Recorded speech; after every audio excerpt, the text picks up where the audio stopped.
Asia ya mamunyina aju mamunyina kwa baba power 97.9 Kasafidie son crying Abrese Street ana yebutuo TVXYZ ewo dan kro no mu ono so ekura Kasiebo ni ebi ana Radio XYZ 93.1 enso ewo dan kro no mu ye nyina ne yakabo ma ye de Kasiebo papa yi e de somo ene anwumre yi se nonsia Kasiebo a ye fra no power Kasiebo.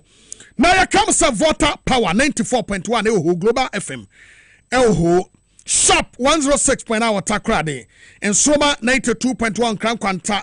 Boom FM Eho Jasika Jinyame 107.7 or Sampa. Nananum 92.5 for Half Goso. Western Radio 100.3 Wellembele. KFM out Bazangrigi FM Boli. Rich FM 98.7 or Sinfusu. Trinity 96.7 o Bogoso.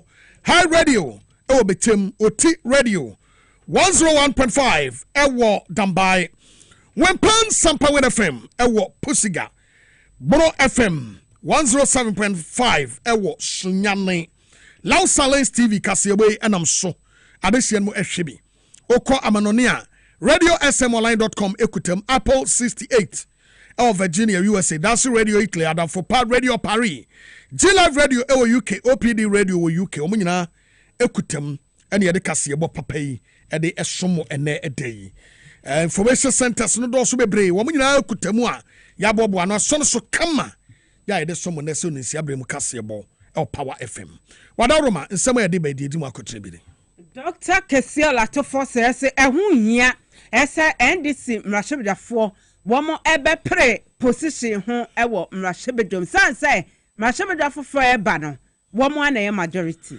Owura Alban Sumana Babin, Eddie Atudja said, the Adodo, Yadebamano, or no so the bed pedro, Eddie Flynn Hall, the Futia Edmandisi Amanuku.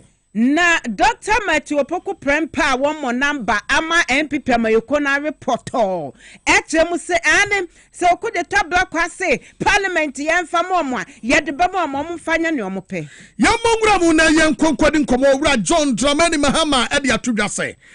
Ghana for adi tumi amano na ontumi enyinamu se obedi Ghana for hwamo obeye adwuma amomani age Osman Ayamiga ese se wo se obi ekura aban agapade bi wo hwa wodi dwane wo ye aban otesuo yi emu nipa bomode ase mobekye no NDC ni awogina ho ema trobo abato mpasua so eye Kofi Ham edi atodwa se abato no moto ye nkururu bi koso into the akokot enkai dumu aman pani akufo ado wa ma meye hwe mo namba Ghana ha wosi edema ne ho no nipa bi akobo ne namutu na procedure anso mo yemu hwehwem Sergeant Ezra Benedict ede atodwa na sama wo kan say IGP dampare na dama baby a waduro no ye wonu kunsa na dampare pad yes ye bema no ho kwan na waye IGP a ebe hu papa na Sentia Sergeant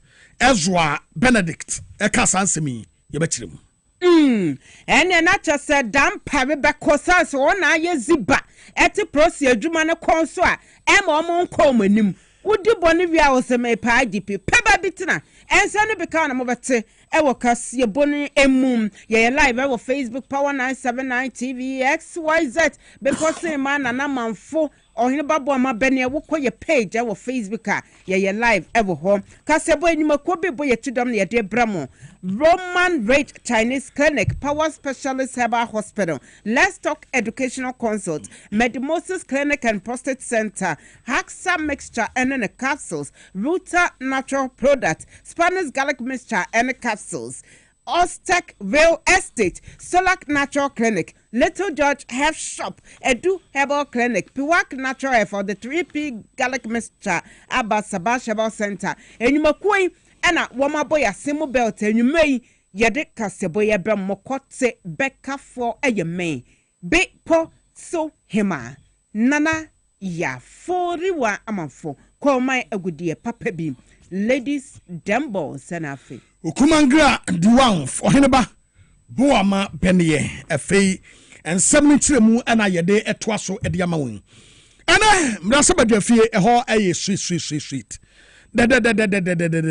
etesade ewa ye de asichire ede agum esa se enana mrasebadwafo yi etra se e free da court kotra se okoye ne declaration no na afenwoma ken ebesu nkwalesu ekire ye Ghana fo mpanimfo na yamfi no ne yakogina so to yaba fefefe na abatoe mu yema owura John Dramani Mahama overwhelming victory se wono mra ne mra sebadwafo mra medi Ghana so de asumdue muli ema ye ho entoyen no ene mra sebadwafo so eba ye bebe siaye na Speaker of Parliament papa bi Abasumana Bagbin ejina sa kwanya no so ebo owura John Dramani Mahama baso se said ye Ghana fo ani asiade na wo hwe dwonkro ya Ghana fo de hyemu egbefo bobobobo papa bi ene gie boso adenkum ya ye de twa momome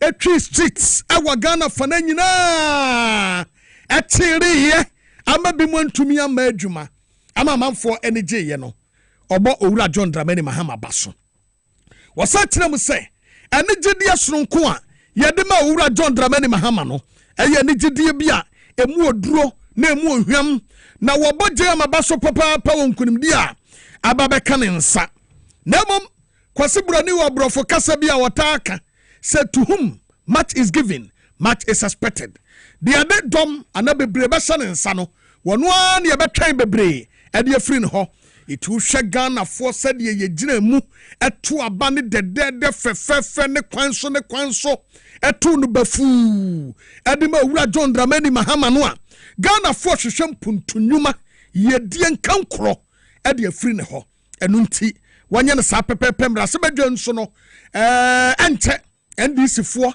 e ne be form majority ni nyina ka ho ene ogina so odi abasobode emu oduro ede ema won na yenkonkotie asema speaker ebeka nempo answer the speaker eba be kasa no ana afenwoma ken as usual wo sore ye ai ya be hwe ekwanya mo be fa so a free SHS no mo be finance ya te se owura setekpekra dika babonten abeka se free SHS ne kra no wo muntumi finance afei de toso biem enkokwa nketenkete no eno so ye behwe ekwanya mo be fa so a mo de beye eno mo huro ne ho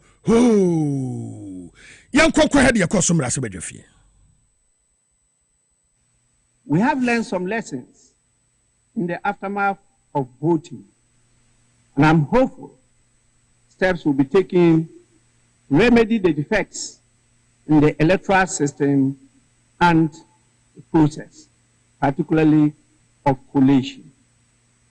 Despite these drawbacks, the spirit of cooperation and respect exhibited by a majority of the voters and political leaders reflect the resilience and maturity of our democracy.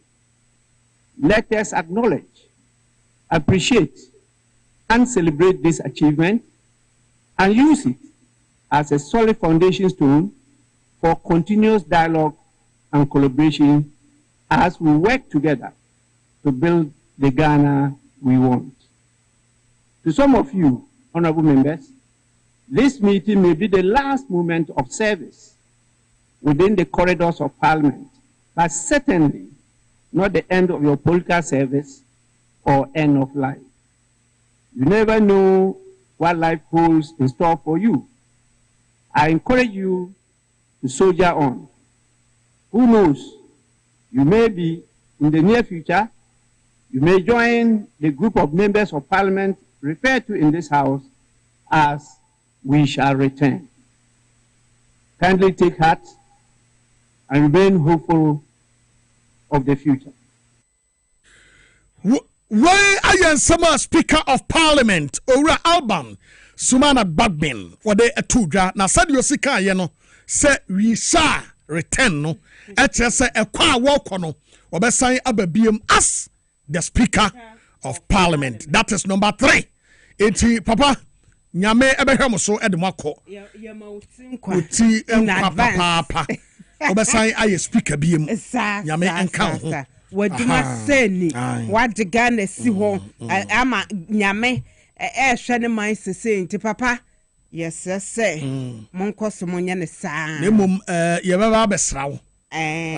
Because your position na yantante wonka. Ti nyame adom a yaba power e de. Ye baba speaker fie. Voice the girls to wonka. Iti mama speaker ante. Speaker. Na mama speaker ante ase say. What do you mean? Be a quadum fancy. Nemu my brand and what the press conference in a Sunday yang. And the end your call baby will be trust and do. Say speaker call her. And so and no. Yamuchi. Inti you speak at yes. Yes, yeah, they don't, nay, Yanya Cassie, a door, dear, near don't. The ambassador St. Pierre. Madame Macache speaker say, Yababa. Sad, Yababa. Speaker. We are too much. Do too. Now, yet also. And then Mashaba Gado Quasitano, Mashaba Domudom Kuma down and he says, Oh, my dear to Musomi Dum Kuma. Dr. Kasiebo to force him. What did to a essay? Ghana Fuakasa. Afia Bato December was that so and Sumuno. And a Ghana for siege. I say, Mashaba Drea was to see and Yamia do my general Bosumi that so ancient. Ye Babe Gunuano. Womo and will say, Not numbers no about peso 137. If you are MPP before the day nyam brasem it is a see ade and this money ye hia mo sem baba ban mu na mo abaye o man ni ye nti ye be mammo mrahye bedwom akonwa bebre na mo de di Ghana so ya nipa bonefo yi wo mo ntumi ntwetware manam eti Dr. Kasiebo to force say ne si ye e wa fia bato mu no ehu hia say wo mo ne MPP fo amambofo yi e be kwa akopre mrahye bedwa akonwa ho say we si me na me ye dom dodo we si me na me ye dom kuma wo mo age atom wo mo beta dom kuma efa ho na emom no Dr. Force ese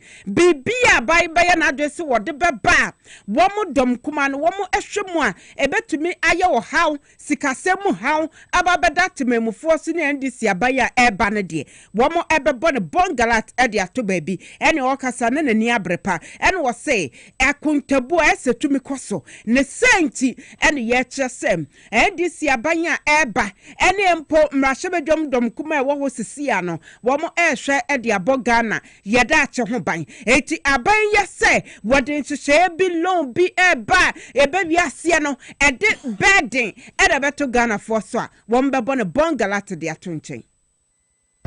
The issue of who is majority and who is minority has been determined by the people of Ghana. It is not up to us to fight over it in Parliament. Now it is obvious that the MPP majority has now been reduced to Nkokon. So that's what it is. And we'll go ahead and do the business of the day, business of the people, and ensure that the right thing is done. So is that why your members have gone to their original seats? Yeah, I think it's pointless. It's pointless at this point to fight over who is majority and who is minority. The people of Ghana have determined who is indeed the majority and who is the minority, not just with small numbers but emphatic. The NDC members of Parliament constitute the majority for the 9th Parliament. So I don't think it's time for us to fight over one seat from now till Parliament is dissolved on the 5th or on the 6th of January. Let's make sure. Dr. Kasiebo to force Kasan was added to a drum at a same. December bosume that so and so about so ya epi no HS Ghana for ya Kenya ya huankasa ya trade ya pe enu ti no e ya desuade de mama your phone nyina say won't me emfa di panimu to tree from wo bra ya de tumi amawo ne senti e disi abaya ba omo betena ase no mo ahwe ne medi ehu say da bi esase ye free yakoma mu nyina na ye bu o my Ghana ema o man ni mutina eye de na tese enkoba say ye de tumi amaye ye be nante amanfo so san say tumi no ewo omanfo no nsem. Mr. Speaker, what happened on the 7th of December polls was a revolution, the people's revolution, what I call it. It was a revolt against a government that is obstinate, insensitive, high-handed, and dismissive of public opinion. It was a revolt against a government that called people with dissenting views names such as detractors, cynics, naysayers. Mr. Speaker, sometimes they call views of dissenting people as Sambalat and Tobias. Ghanaians have clearly shown that they cannot be taken for granted, and that when it matters the most, they will either reward those in office or punish those in office. Right Honorable Speaker, it is obvious that MPP has been punished for its poor governance, economic mismanagement, obstinacy, greed, state capture, arrogance of power, impunity, disrespect, lawlessness, and persecution of political opponents. Mr. Speaker, the lesson is that what happened to the MPP and the outgoing government is that the political class cannot and should not take the people of Ghana for granted. This calls for introspection on the part of the political class. It is also a call for deep soul searching on the part of those in leadership who ought to have been heard when government engages in acts of impunity, lawlessness, and destruction. Dr. Kasiebo Atofo say, Mrashebedomu dom kuma Edanu nina Mrashebedo ebesanya babio ewo general bosim letter so mfiem pimianu ne aduonu num 2025 de wono ena ye dom dodo pa mrashe dom dodo pa Edanu ni na to say afanyama ke yenim so wono na ebeba as minority nkitinkiti leader dia eduwa yebehu said yebeko aketeboge aketeboge mp kete say anomanum aduane omo say no akonya ne betwase ya amana kafia bi. Okay, so musisi fia. Aye. Eso ehunu mani susan so no manya no. Na koya campaign say wo sisi fia ne bi. Wo ka say Ghana ha ye di agro na wo hwe Baumia ne na ticket kradia na wo seriousness bia. Na ntika Dr. Baumia on na ponka munya president ne na wo say vice president abubedi wo. NPP ankasa no. Anytime on beko position be an almost 2008 kangaroo na do dance go high say champion kangaroo ubedu so say kai agbena no why say cobra opo bi aka no and the team afi bawomia na waye kuntan wo mo say hey. Oh, but yes, so the way Quintano. MPP do munyama power 30 years. Oh, I betcha. And I'm so there na Baumian Samira na omoku. We say one our mama lose, we say ya wa one yen. Yes, and na Baumia say, well, what a ballot paper so. Now we could dear crowd or market now walk on. A Diane Mo, was it also in some kaya Diane was it one some kaya cow bin my Lucy and on also say what's us Sophia and Namijra home.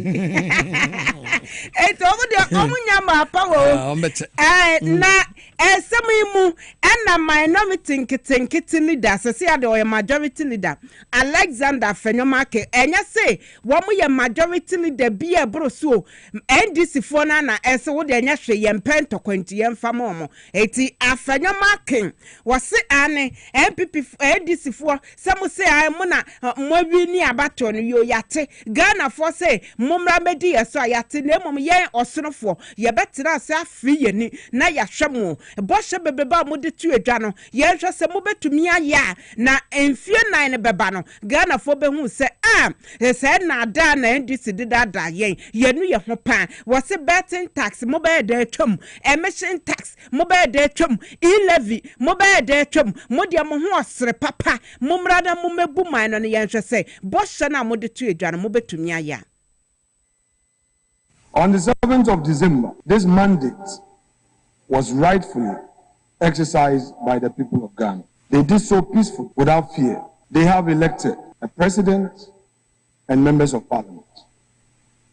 It is without doubt that our friends in the NDC have emerged victorious. And I take this opportunity to congratulate the leader of the minority side and his team for such an unprecedented feat. I also congratulate His Excellency President John Dramani Mahama on his election. Dr. Mahama Dubaumia did something very unprecedented. We've never witnessed it in the history of our politics before. Relying on his own internal collation, at 9 a.m. on Sunday, he publicly acknowledged the outcome of the elections, conceded, and congratulated the president-elect, who was yet to be officially declared by the Electoral Commission. Afenyo jai sawati.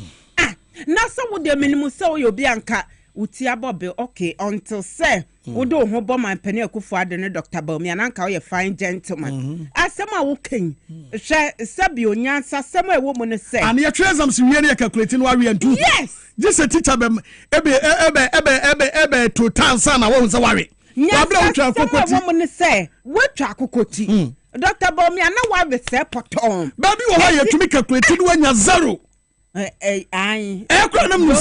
Polling stations, you know. Wow, won't hear say electoral commission beba and son what they have to say. My losing, you know, my conceded defeat. And Tafana, that's how can pass. Jai Kawati, Jaika, MPP for Mavia, Moncotra, Fiedi, Munya, Sasana Moka, Cecia Bako, Mocato, Morena, I see and Muse TSBA. Change ba. And what's that council say? Oh, Ghana for Ankotuaba. Almost say MPP for no Antuaba. Now, Metiso Bisis MPP Antuaba. Eya no mo yemsre. MPP Ben Ankotuaba.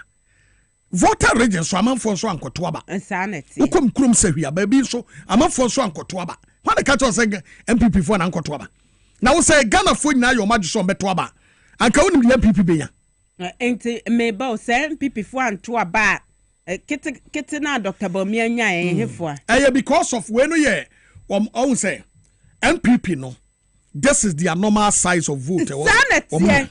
Now every day biano Canada Japan be can say Omon respect delegate and respect Ghana for because MPP for him so 2 million votes ahead of them. Now say 2 million no NNDC block ya ama. Mo normal size of vote da bia munya na munya. And one soon mubenya sa because every year bia be to ama ya be block ho no. Enti munya fa me good. Body camera ni nyina be ya adwuma. Masa body cams no e be ya adwuma. Enti na 2 million ayira forever. Ayira emabiem. Ayira forever. Ne mu benya ya to aba frenti mo MPP mbete opposition sa. Momo numbers yes say. Asante ready ya ba wura hoyi. Ya no be di tem pepe. Munya ma power. Ya mo wura to force ho na wonim MPP for ekowo ho. Na ade bi o mabeya ne no Ghana for ne amote a mo beto ati o mate o MPP. Wo mo de order paper no e de aba beto o manim. Owura ato force so nkohwe mu a 140 million euros. Ana kewo wo matwe no paper so yi. Edian ya omo say omo koto ship. Edi akwakoma navy fo soja fo mo nam nsuo so no. Ye de koto ship edi amomo. See 140 million euro. Na adan wo mu twapo asia e wo Ghana ho.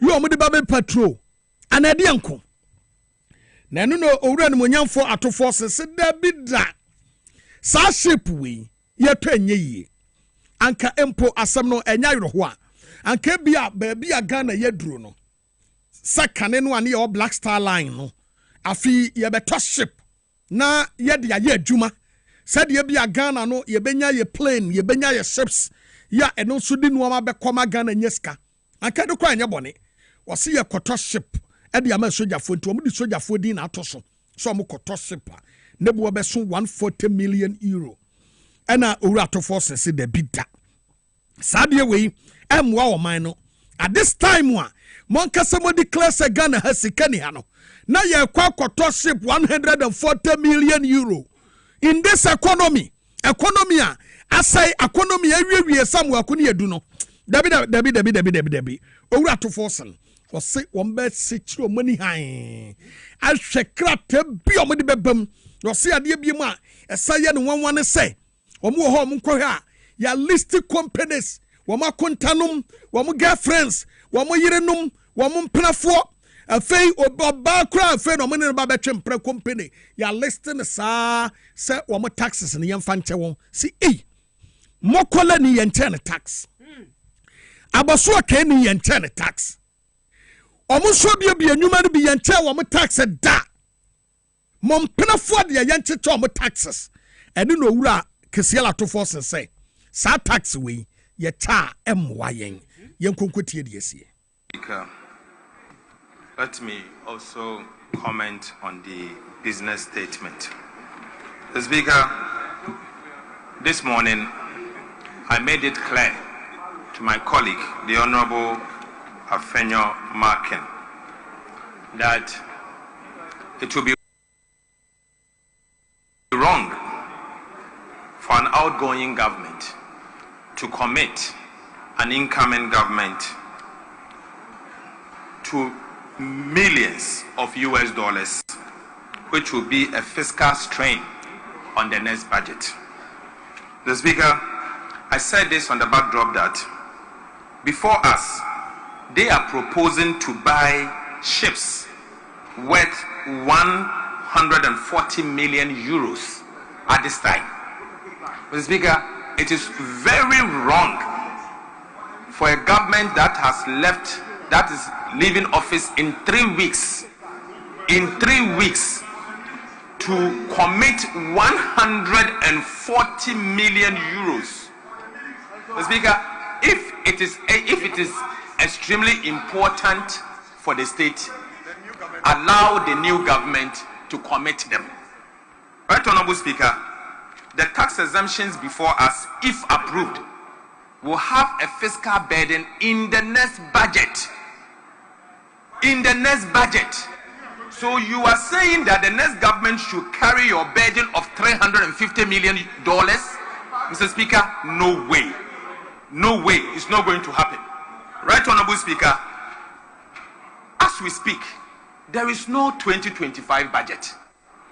Activities before us cannot commit to the 2025 budget. You don't know the priorities of the next government.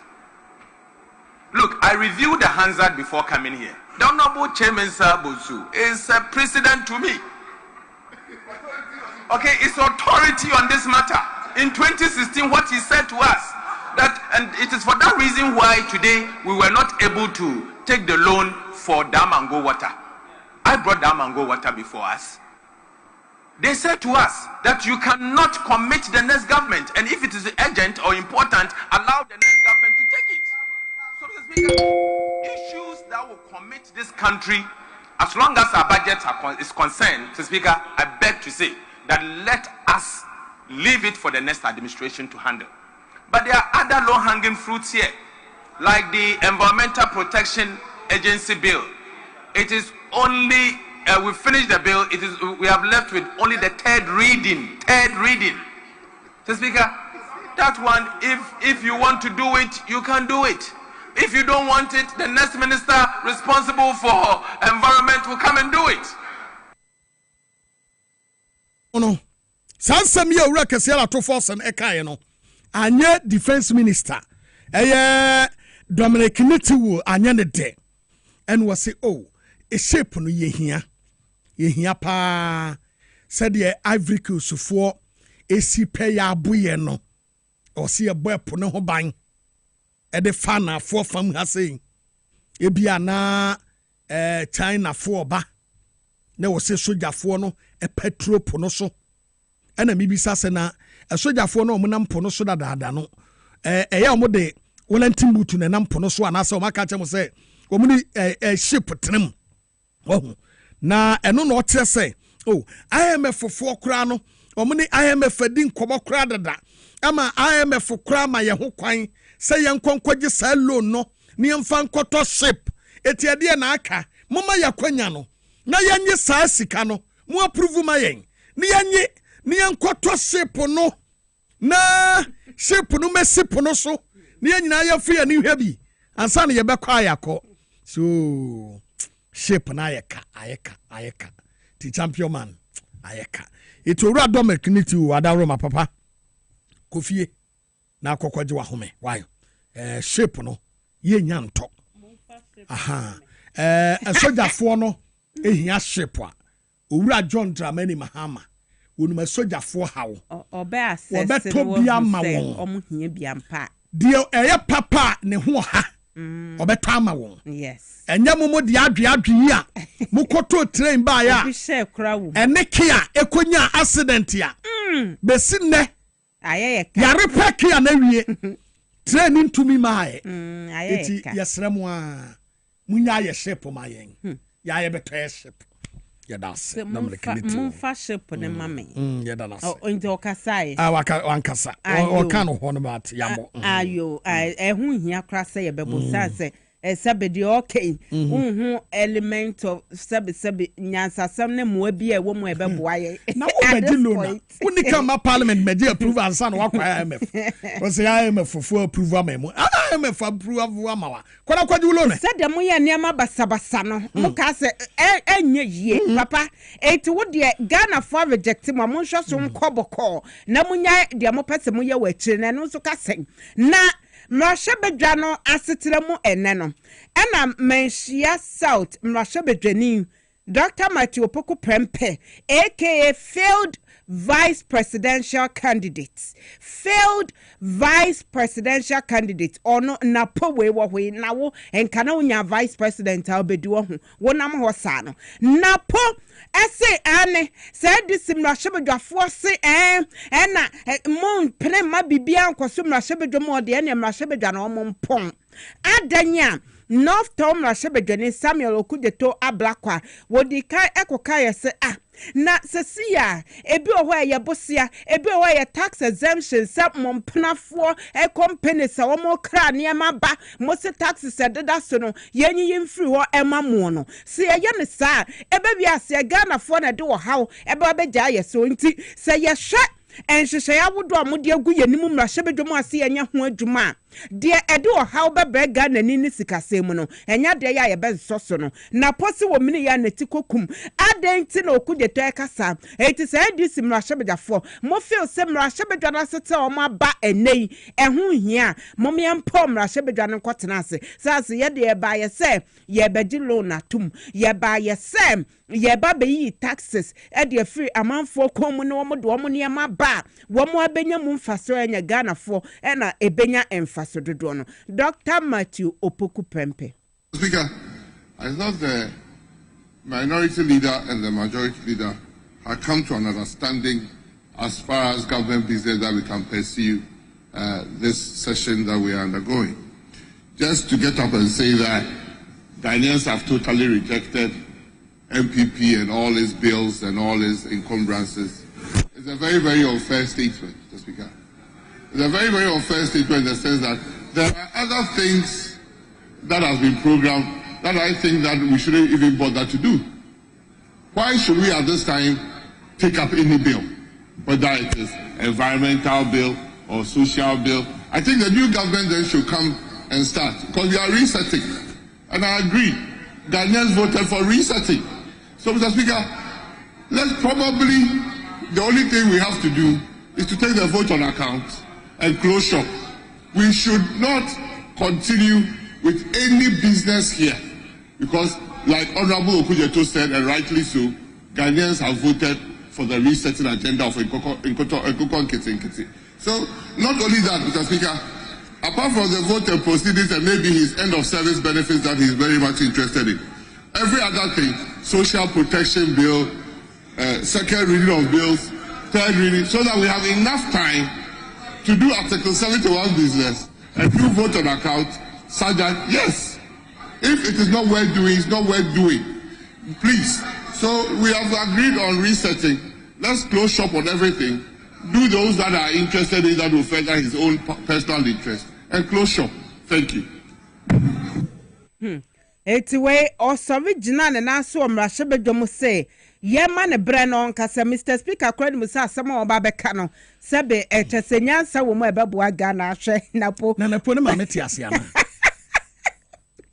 The view, Napo, Nabusia, like now 40 Asiana. Ya enti Napo, sorry, Gina.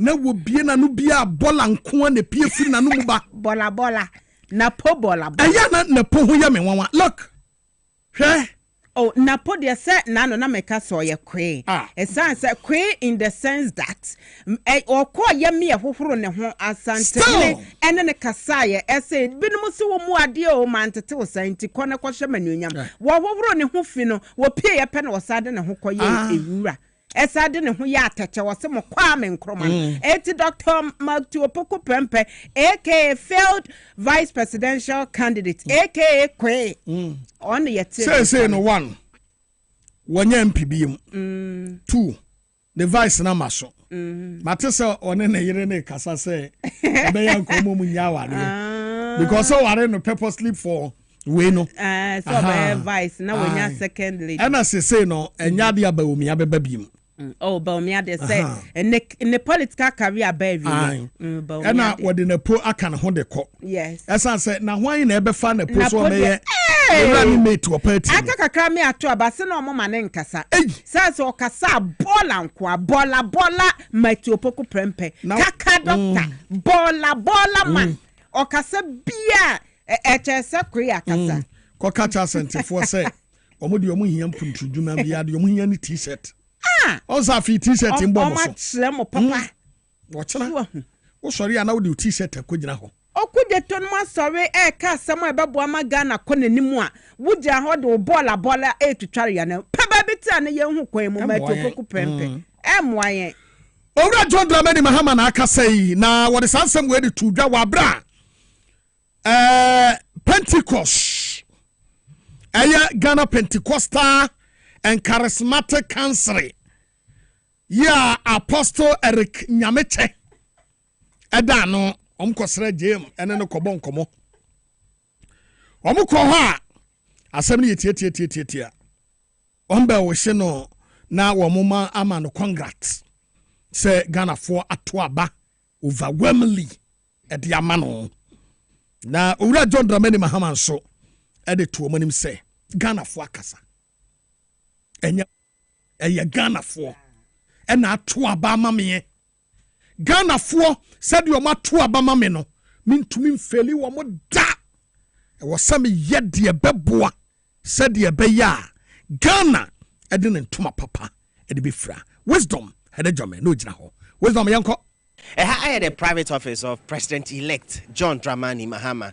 Nanso enkosi se on the 7th of January beba na yeso no as president no enobeshia na most of his meetings no official meetings no wa holdi. And eku ahodo bebre na na ababa echia no. Edikan no Ghana Pentecostal and Charismatic Council and which minority political parties and so ebaye ana afe no Ghana Chamber of Commerce and Association of Ghana Industries and so ababechiano na wabra Ghana Pentecostal and Charismatic Council ebechiano pempa order association ano Apostle Eric Nyameche edi na no December to jachire mu say the Christian community bekoso a edi wona hoodin aboa His Excellency John Dramani Mahama na mambu ababebu for the second time no watumi aye na aye. Once God grants you the opportunity, you need to grasp it with your two hands. Because opportunity do not just come to many people, especially for somebody to have an opportunity to lead a nation twice. It doesn't really happen to many people, and this opportunity has to be grabbed. The closest companion of opportunity is time, to the extent that sometimes time is referred to as opportunity, and opportunity is also referred to as time. But because we all don't have the luxury of time and we don't live forever, we are all measured as to how far we can go and how long we can work. So we want to encourage you, sir, that take this opportunity, and take this time. And wechi emra minority political parties and so be chiano no. Hassan Ayariga actually mu say this election no enye NDC for nkwa ene to ma John Mahama na emu na Ghana fo nyina ye dia sudie kese pa na aba bedan no.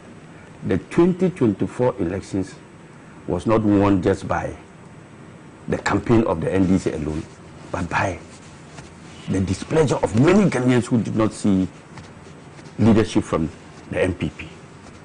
And they have given the NDC a new life. So you today, as President Mahama, you are the future today, and you are the present today and the future tomorrow. When you know His Excellency John Dramani Mahama actually mu say na ban ye ba no edikan no we be share say the power and energy sectors no wetumi clear say they betumi aboa na inimdie yi award eba na wo hwe say Ghana etumi akoyie no nyinam kane ahonsem no etumi aye kama. The energy sector can derail everything that we've done with regards to the debt exchange and with regards to the IMF program, because the debts continue to pile up there. ECG's governance is in a very bad way, and so they are making commercial and technical losses of more than 32%. There's no utility company that can survive with 32% commercial and technical losses. And which say after 7th of January, Nyamediko Beyi say Constitutional Review Committee reports no Obeko Wunchi no akwakohwemu na etumi ahwe say nyama bia 1 to mienu bia atochima no etumi aye na Ghana etumi ababeye krabehwe. I think that the time has come for us to look at our constitution again. It has served us well, and I still believe it's one of the best constitutions any African country can have. But after using it for several years, we realize that there are a few parts that we need to tweak so that it can serve us for even further generations to come. Okay. And so one of the things that I intend to do is to hold a national validation conference where we would bring all stakeholders in a form of consultative assembly. The legal people will know how to phrase it so that we can move it forward. And when you know, say we a legacy term into no be yejuma enye dimpa ama Ghana ama ono ankasa ne. Historically, Ghanaians have always held the NDC to a higher standard than MPP. I don't know what accounts for that, because they say they're property democracy, yeah, and they believe in landed property and things. When they come and do things, Ghanaians say, oh, that's how they are, you know, that's the ideology. But we are so much social democrats, and we're supposed to stand for the interests of the people. And so when we come into office, they expect that we should live by our ideology. So there's a lot that needs to be done, but God never gives you a load that your neck cannot carry. So true. Once He's giving me this load, it is my hope that He will strengthen my neck so that I'm able to carry that load. But I can't carry it. Say 7 January beba ne de ye beba ha na meetings ahodo ni engagement ni na no ya ma wonso wenya bi ahwe na wati bi. Wisdom Hedejime Amani Boni TVXYZ Power FM Kasiebo. Mo enwano no nti ensrahwe no na ekoso no na mum ye besre asofo eku ahodo ye okruma ye di ntwedi amponyame besre mo se mo a nanado apenso mu ye din no ye bepa mo chew se munye din mayen ebre ya ye wo mu eye bre bone pa na mabu na ewo Ghana ha e de abufuo na toaba ye toaba ma owura John Dramani Mahama se o me reset Ghana ye besra mo se mo ananado apenso mu ye din no munye din sa na mo hyase na mo kasa bebre ya wanhwe yi a na mabunu de abufuo avesete mo na mo ani anye ho sa na tie eti munye din de atoso biem na munye ko mo a je ma penso na mo nkasa nya sofo no nko a text message na mo de ye adwuma ene na sefo akurom ha mo ye din no ye besre se mo nkoso nye din sara esa ena ubia wunim se na nado amamuom o pray for Council of State na wunya ye no this time e mabi because so kwakura ma manfo no to abama wa wanhwe ye nwura ho aden ye ni abre pa because mamon virus ameka owura John Dramani Mahama munya no na mu keke bia nkeka yɛde musuban efinin kekaye say afenoma ka asem okaye wo parliament no echa say wo mo be hadwen oh yes omo ewo opposition enso omo ebe yo madwen say wo mo ma yenya sumdwe mfa mu wo man no eba sanso amaso be ye NPP are very good when it comes to propaganda and omo political party no asay ye ko school ni train wo mo won tro ho sir. And you know, NPP are very good there. Say, we share Ura Nana Danko Kufodo. The kind of corruption a course one abemuno. Anka NPP be dinamo di ayenum. Me say. Na ye besre or more JM ebemo mo appointment and say. A champion man.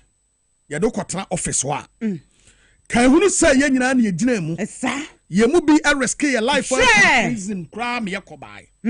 And ye dem ma was appointment no a wokotra ho no me do nyame se se wa hwe ye na wo koye corrupt e wo ho na wo ho asem liki e koye hantan na asem no pie ne yete a wa hwe ye ye bebo pio ne aba wo fe so ne aba betwe pie na bia se de be si di ensem ye miawo no wani enye wo ko hospital kura wa hwe ya wo nyani pa biem eti ye do kotra sa office na be very careful.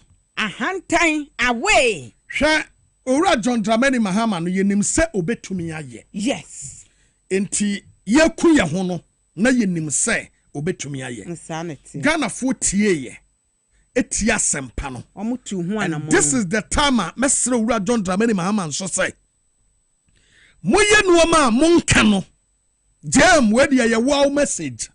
Moye nuoma monka mo hu dawuro. Enti de mo beye bia no na se kokoam o Ghana fo be hu se oku eho no eye appointees no esa se yaye adwuma wo na eda wabam se wo bebo ho dawuro na ya bonyuma ya fra kra wo fa toilet kra no ye hu aban a na toilet mpo wama ne a whole vice and obebo toilet ho dawuro wo say appointees ni bi. And Mestre James say, "Wabe selecting penimfo ni bi to coach mrantie ni bia.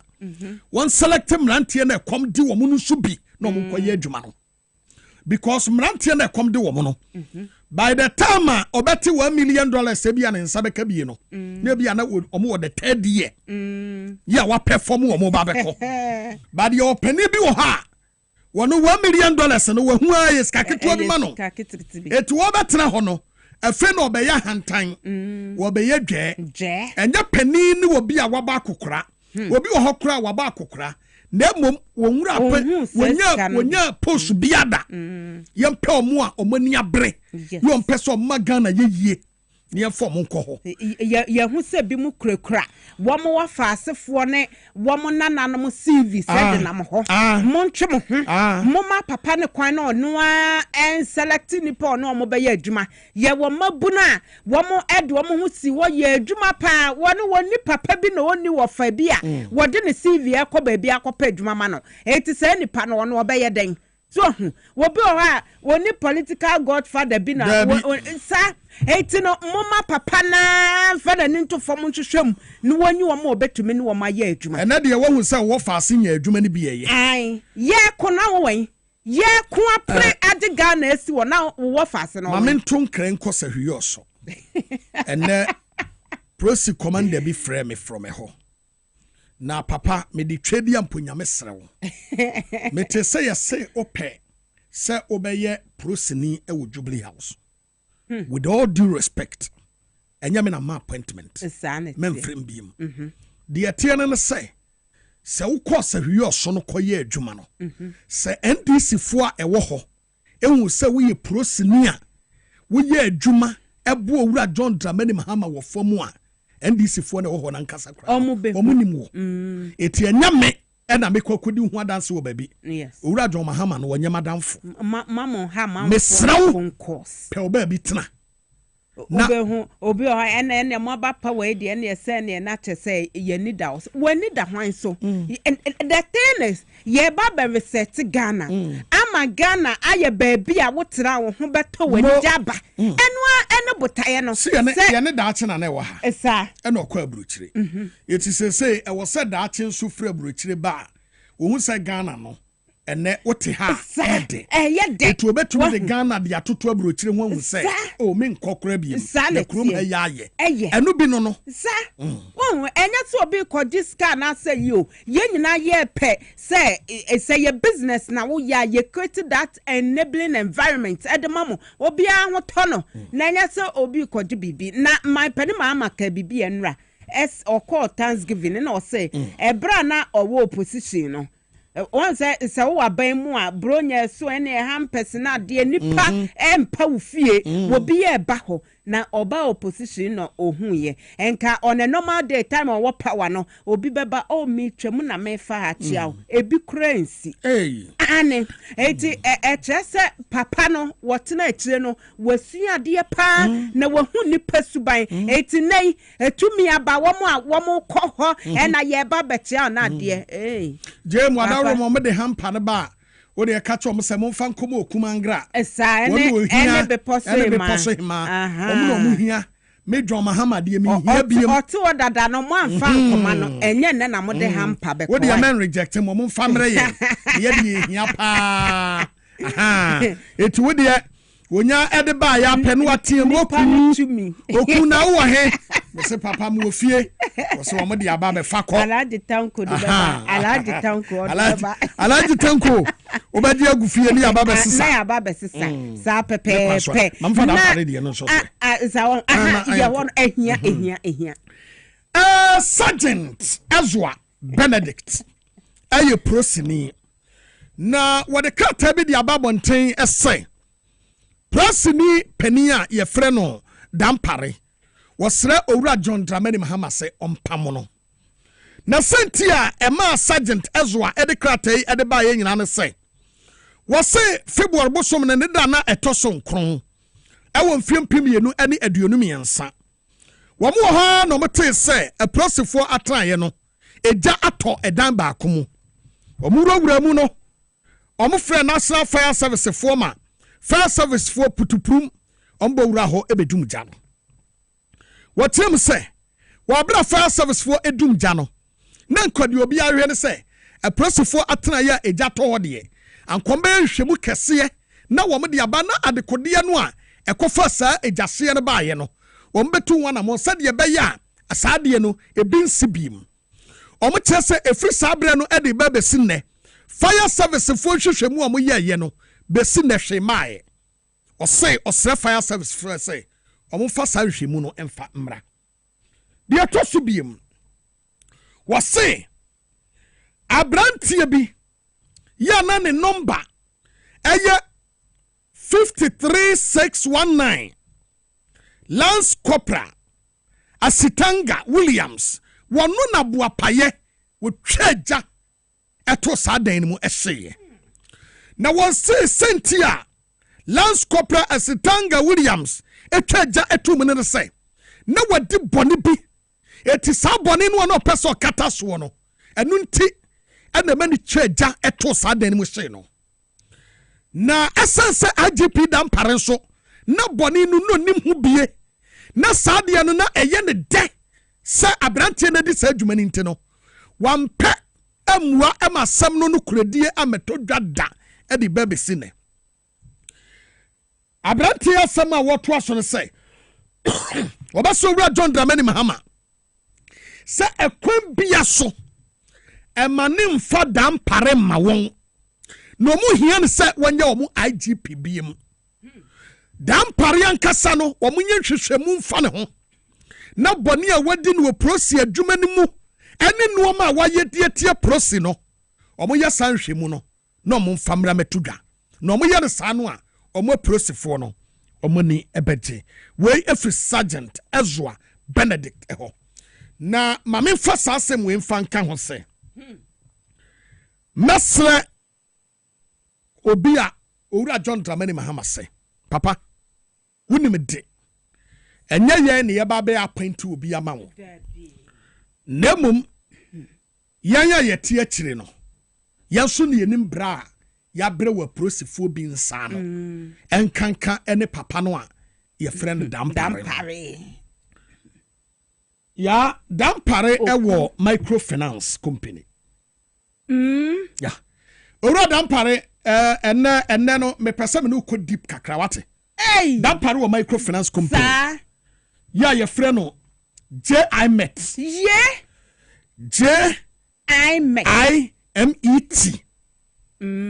aye dampare company wakata kata so ate okay na ye besre se munya hwehwemu deep efa dampare ho ewo aprosifo sika hwe owura dampare me bisa wo se eye dan na free da wo ba ye de ba besi ne aprosifo odwumadi kase bi omu de ye frɛ no wasa yes omu ye party mo eba ne sane mfie miensa ne fani wonya wasa ema wonda ebi nsida wo mu wasa sika wen because almost 3.5 yini wonya ye yes kafa dampare one musika ho from wasa owura dampare me pese me ma wote ase se opani bi a ye frɛ no na newusu wo ye prosini pani pa okay wo yare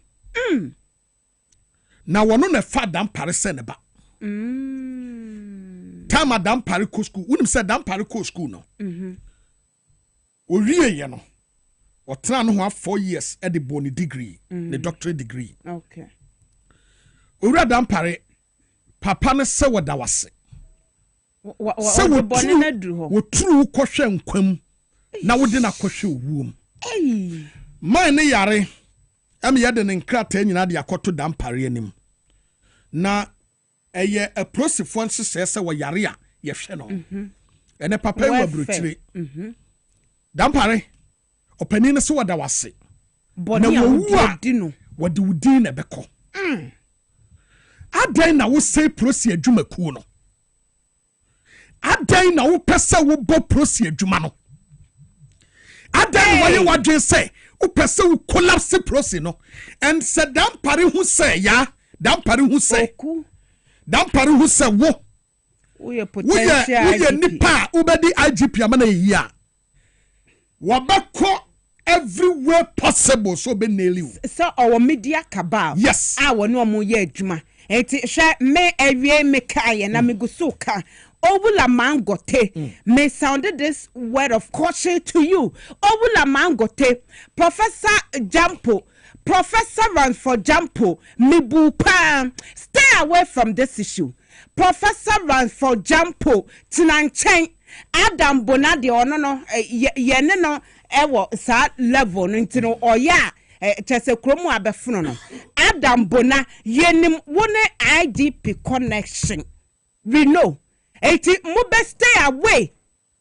Say Adam Bona want rante and na make us say obi asori or so ye doctor. Prosi na send message aba no. Was the poor hard dwen e wo prosi adwuma no Adam Bona. Adam Bona that man also a doctor wodi emu. Adam Bona stay away.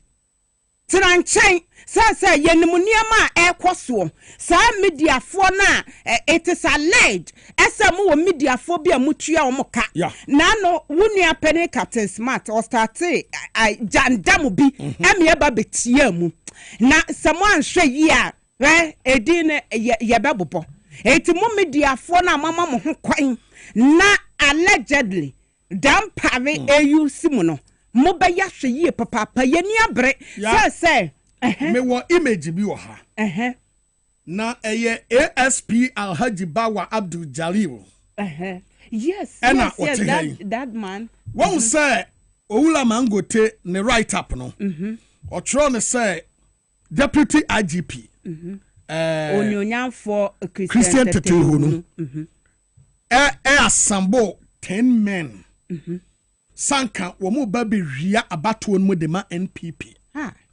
okay esi then na police be hwia abato number 1 ne say IGP dampare ebo Adam Bonapa ema ne recordo owura Christian Tetehu no emo de babonten say owura Tetehu ni say wo ye NDC ni enu ntina efri say ye bo owura Tetehu no din no ade besi na yama na nye deputy IGP adwuma no enti ɛyɛ dɛn na saa nipa no ɛnɛ de obɛwia abam NDC ni no obɛwia abatoɔ mu diama NPP de ɛtɔ mi no wɔse nkrɔfoɔ no a owura Christian Totoyehu no organize wɔn no na abranteɛ yi a wɔte yɛ ya yɛfrɛ no ASP Alhaji Bawa Abdul Jalil no na wɔka saa nipa du ne ho. The question is, why na same thing here? Dampare na te here. ASP Abdul Jalil ne papa na te here. Ana Jalil na te here. Me pacho this image ya ewa here. Eye time wa IGP Dampare akọ Jalil ho ema ni lidi no to ne papa. Se won ko lobby na nado na ema no IGP. Eno no. Enti sa Jalil nya wo boy a obeye dan ye Christian Totoyehu no ne boy. Dampare in fact papa jai sa na sesa usubanya sesa usuban wo mu say IGP position no ba obi wo pe na wonam wo media kaba na wo boys ne so na mo agu. What is this? COP retired papa de Alex Mensa mo de be here something na so ti a wo braso na ya bom bongalata kwa wo ne mampane akwa do monko yem pese wo de wo hu finin kekaye ebeba be keka NDC amamu papa no eti tranche na ye hu kwan mu aden wo de dia be no say wo John Dramani Mahama boni dinya won be boni owura no office atwene pie sanete police fo be bre na ye civilian nankasa kura no Dampare so John Mahama bodi say ya IGP a ye be ma civil arrest ye be owura office atwe pie wo de jaya she ye ni abro papa ye ni abro wo krom ha enti wo betranche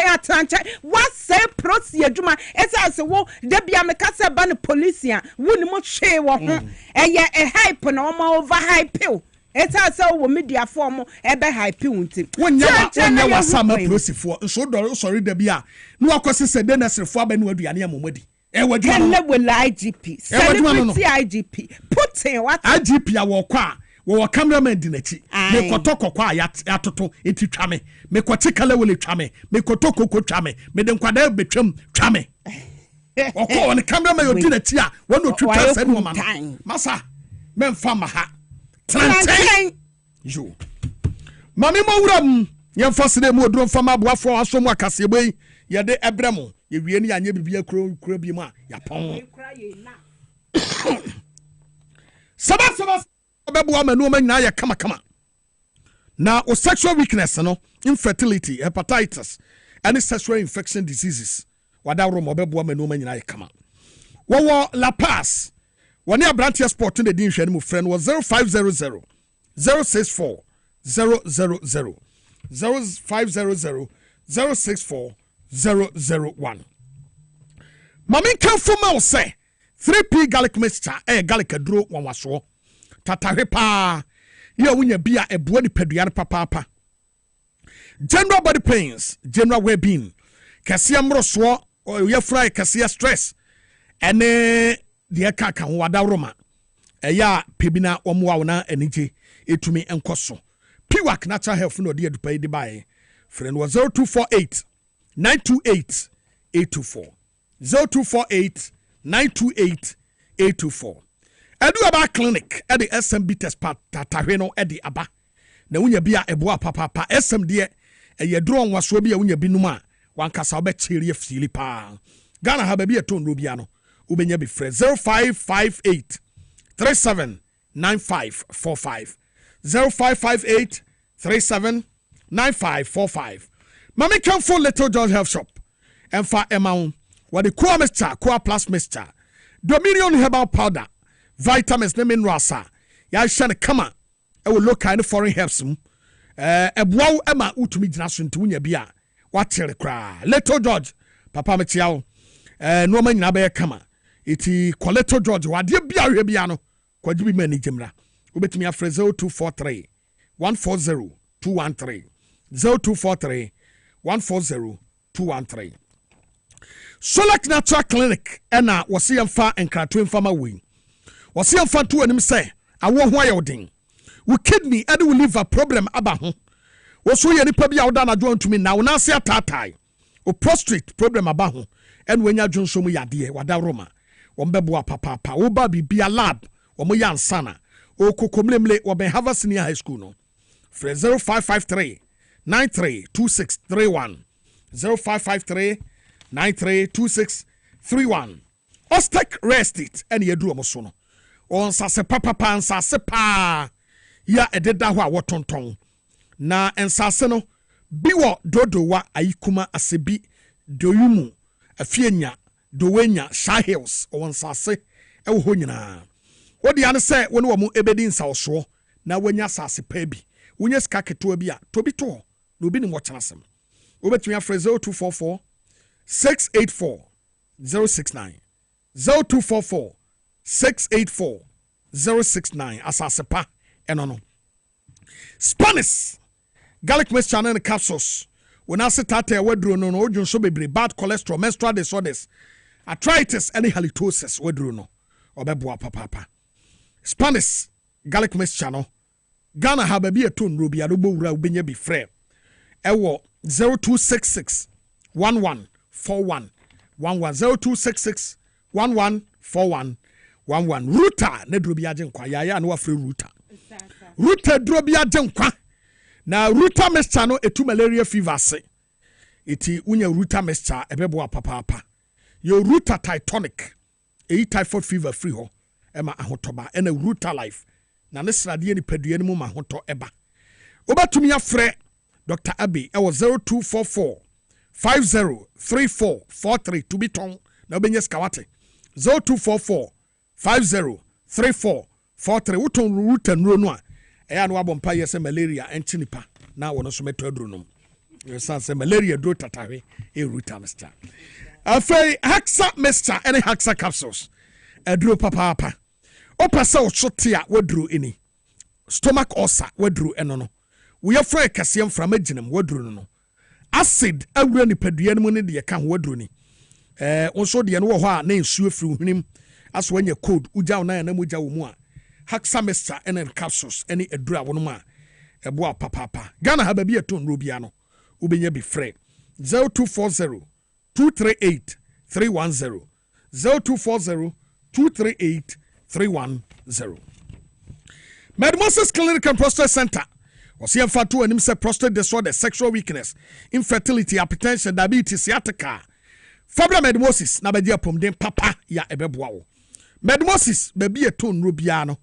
Ubenya ni nro ni bi wode dro papa ba ya ye friend Medmosis garlic capsules wada roma wunya bia eboa papa na eda ho no edro ni ye kama eboa ni padua no ubenya bi ena Abura Hospital ho nso a o Adenta Berry on police station edin hwe no mu Accra Central AES of 4 dan mu Ghana Highway Authority yard mu a Accra Central we ho ena obenhu no aje kodwo on school for the deaf ena Kumasi ya hene makokoben friend was 0244 068 447 0244 068 447 Let's Talk Educational Consult akwara wanya 6 months to 6 years fani wura hono nkonko suade na MBA na adweneme no mantumi koso consultancy papa bi creativity and exploration wachire kwada no Saturday classes personality development IT ne de yeka won nyina no wachire fan kwada no bra o Tasinungwa Estate Mango Street wo Benlejokuku Municipal Assembly no for 0249 069821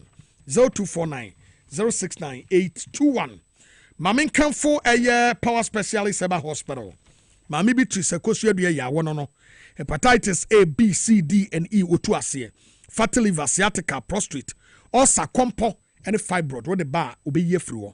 Kumase ofeya se Lake Road, one George filling station in the Dream Moon. Accra Central, Kobenya Pokwase ACP, Kwanaso, and Atakra de Energy Estate, Obe Energy and Me Primary School. No. Friend was 0244 544422 0244 544422. Roman Ridge Chinese Clinic ena Efremi wasi stroke akumayade diabetes wachire bremo kase was span no we liver we kidney fabra omuni Indian High Commission no ena edi nhwenimu ewo Roman Ridge Accra obetumi afro mo ewo 0546 450 672 0546 450 672 China for ena ye adwuma ho iti arsane de vim wumpa bawura ho na kwaje wapom den no yen fancy perko Josephine Akono asabi yes. I ofri Italy beto aba na also ope change eti ye chiane pan na ye de asia ye da Lisbeth Tegwase osiesie ye sanso na ye do bia piesie fi ofa bia ela opoku kofia brantie afe Francis and Willie Ralph and MP Peter womo eta ye chi same ene ye de ensemi ba ye mokote bekafo enumre eyemen be po so hema nana ya fori wa amanfo komai agudie papa bi ladies dembo senafi okumangra di wanf oheneba buama benie wo chena nso yebese yakrama